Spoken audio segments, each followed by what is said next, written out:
Hola, muy buenas tardes, mi nombre es Angie Vadillo Ortega y hoy vamos a tener una charla muy interesante sobre los derechos de autor, su marco normativo aquí en Colombia e incluso varios aspectos importantes que han sido extraídos de la norma nacional e internacional. Así que comencemos.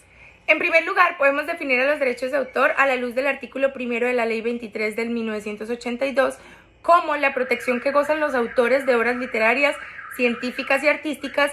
Igualmente se protegen los derechos de los intérpretes o ejecutantes, a los productores de programa y a los organismos de radiodifusión bajo la figura de los derechos conexos a los del autor. Y recurriendo al artículo 3 de la Decisión Andina 351, podemos identificar a personas como el autor, quien es la persona física que realiza la creación intelectual. También encontramos el artista, intérprete o ejecutante, que es quien representa, canta, lee, recita, interpreta o ejecuta en cualquier forma una obra, ya que pues todos tenemos un cantante favorito, ¿no? Asimismo, es necesaria la existencia de un órgano designado al efecto por la legislación nacional sobre la materia. En el caso de Colombia, es la Dirección Nacional de los Derechos de Autor. Sin embargo, en este entorno también encontramos empresas de radio o de televisión que transmiten programas al público o productos audiovisuales.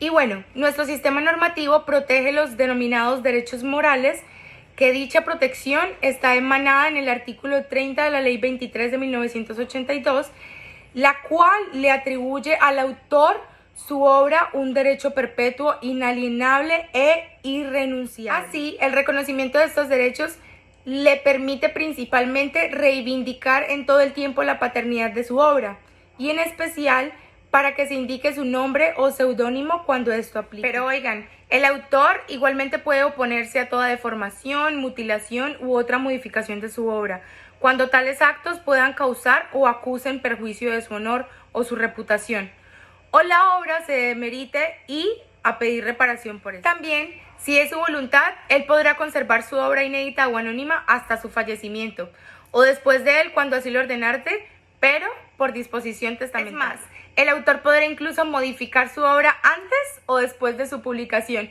Incluso también se puede retirar de la circulación o suspender cualquier forma de utilización, aunque ella lo hubiera sido previamente autorizada. Bastante interesante, ¿no? Y bueno, ahora bien, el autor no solo tiene derechos morales sobre su obra, sino que también tiene derechos patrimoniales, los cuales se causan desde el momento en que la obra o producción, susceptible de estimación económica o cualquiera sea su finalidad, se divulguen por cualquier forma o modo de expresión. Y bueno, ya que estamos abordando la Ley 23 de 1986, vamos a abordar el capítulo 3, en donde podemos hablar de algunas limitaciones que existen en torno a los derechos de autor de nuestro país. Primero que todo, las obras de autor pueden y deben ser citadas en caso de que sean usadas por una persona diferente a este. También se permiten utilizar las obras literarias o artísticas o pues parte de ellas, a título de ilustración en obras destinadas a la enseñanza. Por ejemplo, en nuestro país es lícita la reproducción, distribución y comunicación al público de noticias y otras informaciones públicamente difundidas, ya sea por la prensa o por el radio. También los retratos son de libre publicación cuando sea para fines científicos, didácticos o culturales en general, o pues cuando se traten de hechos de interés público. Las obras literarias o científicas ordenadas u obtenidas por el interesado es solo un ejemplar para su uso privado sin fines de lucro, es decir, que es lícita. Y bueno, un dato interesante es que las conferencias o lecciones dictadas en institutos de enseñanza superior, secundaria o primaria pueden ser anotadas y reproducidas libremente por los estudiantes. Sin embargo, no podrán hacer publicaciones como si fueran propias. Se prohíbe también su publicación o reproducción parcial o total, a menos de que se autorice por quien lo pronunció. Y es importante mencionar que los derechos de autor corresponden durante toda su vida y después de su fallecimiento disfrutarán de ellos quienes legítimamente los hayan adquirido por el término de 80 años.